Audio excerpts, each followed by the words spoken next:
बोलिए प्रेम से श्री सच्चिदानंद भगवान की जय, श्री सद्गुरुदेव महाराज की जय, वृंदावन बिहारी लाल की जय, जगत जननी अम्बे मैया की जय। बोलिए प्रेम से सब संतों की जय।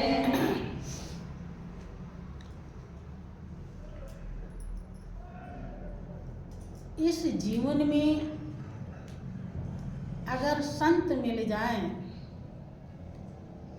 तो वास्तव में जीवन की कीमत मिल जाती है। जिसके जीवन में संत मिले वही जीवन की कीमत को प्राप्त किया और वही जीने की कला को सीख पाया। जीने की कला क्या है? संत सिखाते हैं। यद्यपि बहुत रंग ढंग माता पिता भाई बंधु सभी सिखाते हैं, सबसे सीखते हैं। पहला शुरू की गुरु तो माँ ही कहलाती है। वो उठना बैठना बोलना चलना सब सिखाती है। फिर अध्यापक गुरु होते हैं, पढ़ना लिखना सिखाते हैं। कोई साजबाज सिखा दिया वो भी गुरु होता है। किसी से कुछ भी आप सीख लेते हैं वही गुरु होता है। लेकिन जिससे आप अध्यात्म विद्या सीखते हैं, अर्थात हमारी जो जीव आत्मा है, जो सदियों से जिससे मिलना चाहती है, जिसको पाना चाहती है, वो जो तरीका है, वो जो रास्ता है, वो जो ढंग है, पौड़ी है, टेक्निक है, फार्मूला है, जो कोई संत बताता है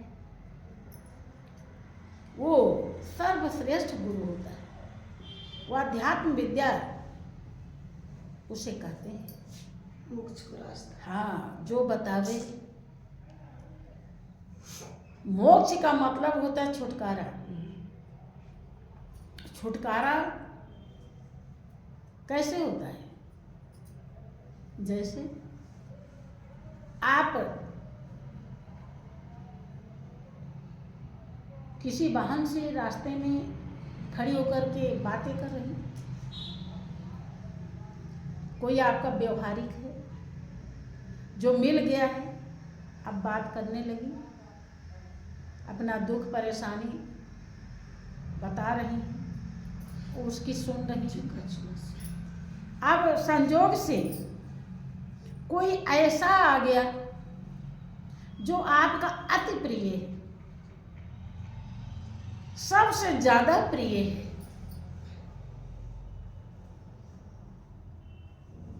तो उस वाहन से बतियाएंगे कि भूल जाएंगे? भूल जाएंगे। अब उससे छुटकारा मिल गया। मिल गया ना? ये उदाहरण दे रहे हैं। यही बात यहाँ है। जैसे कोई मीठा खाता है, मीठा में उसको कुछ नहीं मिलता, मीठा का शौकीन है, उसको बतासा मिलता है। बतासा जानते हैं? लेकिन कोई ऐसा समय आया कि उसे छेने का रसगुल्ला मिलने लगा, तो बतासा खाएगा? नहीं, रसगुल्ला दौड़ेगा। अब बतासे को भूल, यही बात यहाँ है। मोक्ष, छुटकारा पाना। जब हमारा मन, हमारा हृदय ज्ञान दृष्टि से समझ जाता है कि ये जो दुनिया है ये दुखदाई है, ये सब कुछ करता धरता इसका तो मेरा मालिक है, तो क्यों ना उस मालिक से ही दिल लगाएं। जैसे एक नारी जब देखती है कि मेरा पति ही सब कुछ है, तो भाई बंधु सखा साथी सबको भूल जाती, भूलती कि नहीं? ले आती किसी को नहीं, अब भूल जाती। ऐसे जब प्रेमी भक्त को समझ में आ जाता है कि मेरा मालिक ये तो सब कुछ है, और जो हमारे रोम रोम में रम रहा है, जब ये कोई रिश्ते नाते नहीं मिले थे तो भी वो हमारे साथ था, और मिले हैं तो भी हमारे साथ है, और जब ये छूट जाएंगे तो भी हमारे साथ रहेंगे। तो क्यों ना उसी को हम सब कुछ समझें, और जब वो सब कुछ उसी को समझ लेता है तब इनका कोई भी महत्व नहीं होता है। संसार से उसे वहीं पर मुक्ति, इसे मोक्ष कहते हैं। जब संसार महत्वहीन हो जाता है और परमात्मा का हृदय पे वास हो जाता है तो इसे जिंदे मुक्ति कहते हैं। जैसे मीरा ने कहा, क्या कहा? पायो जी मैंने राम रतन धन पायो, पायो जी मैंने राम रतन धन पायो, वास्तु अमोलक गई मेरे सतगुरु, वास्तु अमोलक गई मेरे सतगुरु, कृपा करी अपनायो, पायो जी मैंने राम रतन धन पायो, पायो जी मैंने राम रतन धन पायो, पायो जी मैंने। जब मीरा ने सतगुरु का संग किया तब कहती है कि मैंने राम रत्न पा लिया, राम रूपी रत्न पा लिया। ऐसा रत्न पाया जो अजर अमर अविनाशी है। मीरा ने सोना चांदी मोहर सर्पी को रत्न नहीं कहा, क्योंकि वो पहले भी अपना नहीं था, आज भी अपना नहीं है, और आगे भी अपना नहीं होगा। समझ में आई बात? कभी भी वो अपना नहीं था, पहले वो किसी और का था, आज थोड़े दिन के लिए लगता है कि मेरा है, अभी श्वास खत्म हो जाए तो किसी और का, और फिर किसी और का होगा। इसीलिए मीरा ज्ञानी थी। जब उन्हें ज्ञान हो गया तब वो कहती हैं कि राम ही हमारा रत्न है, कि सबके पिया परदेश बसत हैं, लिख लिख भेजे पाती, और मेरे पिया मेरे हृदय बसत हैं, ना कहूँ आती ना जाती। मैं अपने पिया से हरदम दिल लगाए रखती, कहीं आना जाना नहीं पड़ता है, जब चाहा तभी दिल लगा लिया। और सबके पिया तो कहीं कहीं रहते हैं, उनके पास भाई उस समय की व्यवस्था है जब फोन वगैरह कुछ नहीं था, जब पत्र भेजा जाता था, 4 महीने में पत्र पहुंचता था, तब पिया का हाल मालूम कि मैंने ऐसे पिया से दोस्ती नहीं किया है, ऐसे पिया से दोस्ती किया है जो हर पल साथ ही रहता है।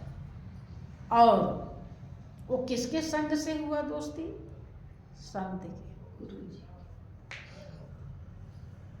भजन गा रहे थे, संतन के संग लागरी तेरी अच्छी बनेगी। अच्छी क्या है? ये रगड़े झगड़े जो जन्म जन्मांतर से दुख दे रहे हैं, उनके संग से, उनके विचार से, जब उनके विचार में हमारे विचार मिल जाते हैं, कैसे के सेवक स्वामी एक मति, मति में मत मिल जाए, चतुराई रीझे नहीं, रीझे मन के भाव। सेवक और स्वामी, गुरु और शिष्य की मति विचार जब एक हो जाती है, तब उनकी कृपा और दया प्राप्त खुश हो जाते हैं। मोक्ष मूलम गुरु कृपा, मोक्ष मूलम हरि कृपा नहीं है, गुरु भगवान कृपा नहीं है। कभी भी आप इस दुनिया से छुटकारा पाएंगे और मालिक का प्रेम पाएंगे तो गुरु कृपा से, और कोई दूसरा रास्ता नहीं है। तो मीरा की अच्छी बन गई, रथधड़ी सिंहासन से छुटकारा मिल गया, जो अहंकार पैदा करता है। अपना कुछ नहीं है, हड्डी में दम नहीं, हम किसी से कम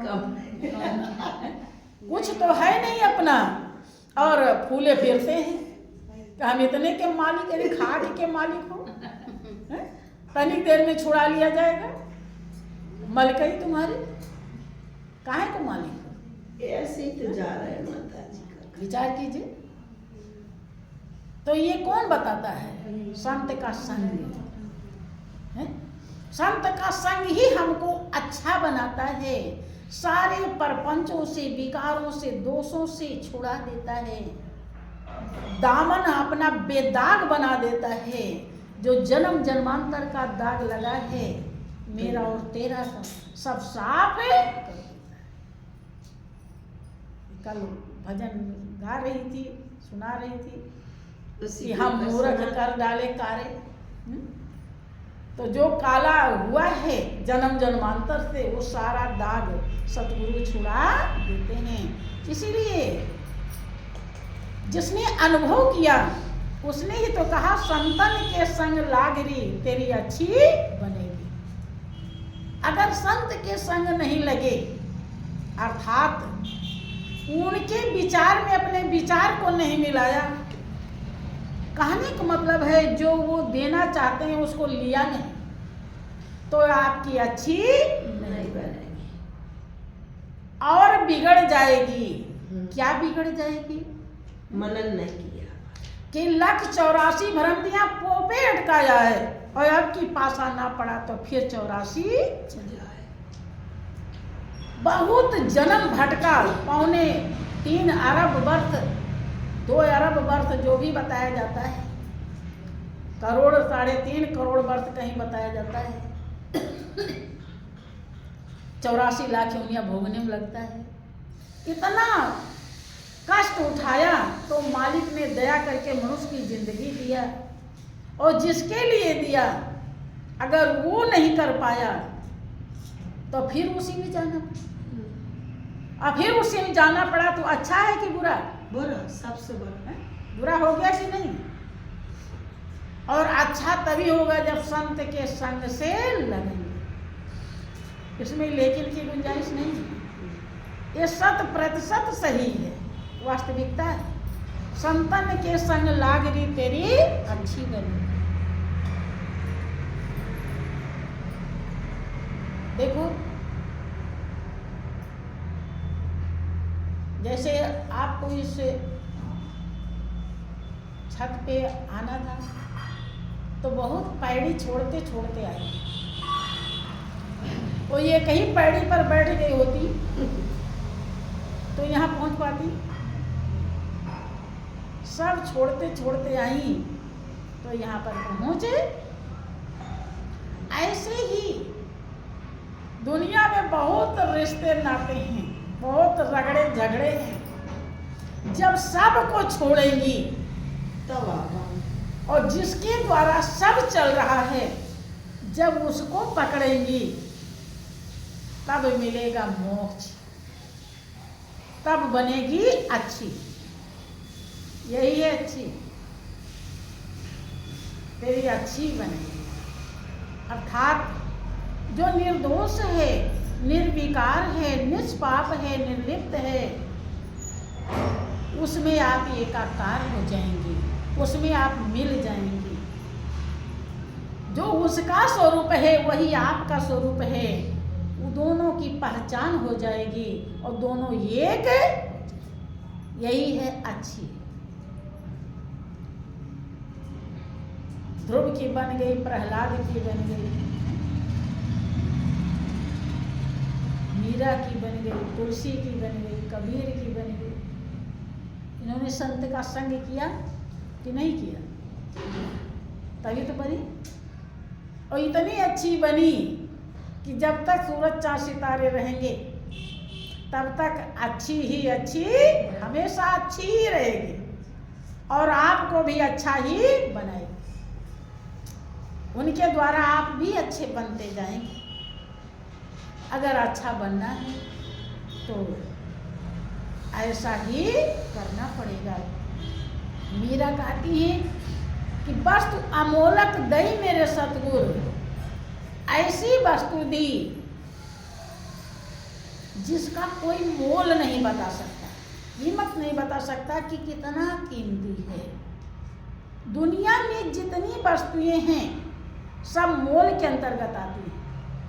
सबका मोल हो सकता है कि इतने का है, ये इतने का है, ये इतने का है, लेकिन क्या परमात्मा को कोई बता सकता है कितने का है? और गुरुदेव ने, संत ने परमात्मा को दे दिया अमोलक।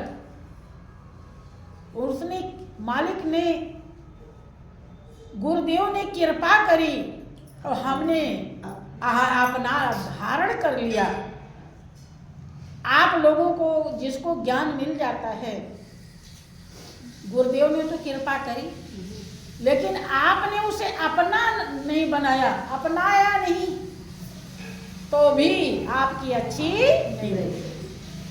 उसको लेकर रख दिया आपने, लिया नहीं। तो कोई कितनी कीमती चीज हो और आप उसे ले ही ना, तो आप उसका लाभ हानि कैसे जान पाएंगे? जान पाएंगे? करेंगे, लेंगी तभी तो पता चलेगा। और लेकर रख दिया कोई भी फायदा। मीरा कहती हैं कि गुरुदेव ने कृपा करी और मैंने अपना लिया, हाँ, राम रतन धन को। तो ऐसा धन मिला कि फिर किसी धन की जरूरत और उस धन को पाने के लिए माता पिता भाई बंधु पति परिवार महल अटारी सबको छोड़ा, सबसे छुटकारा ले लिया, सबसे मुक्ति पा लिया।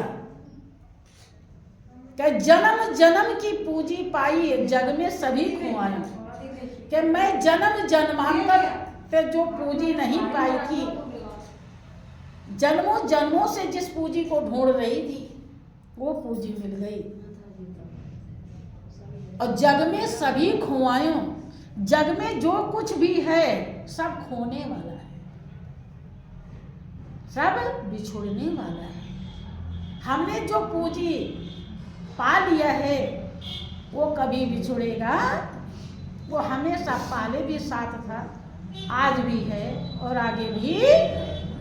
कब? जब उसे पहचान लिया और प्राप्त कर लिया तो इस सच्चाई का एहसास हो गया।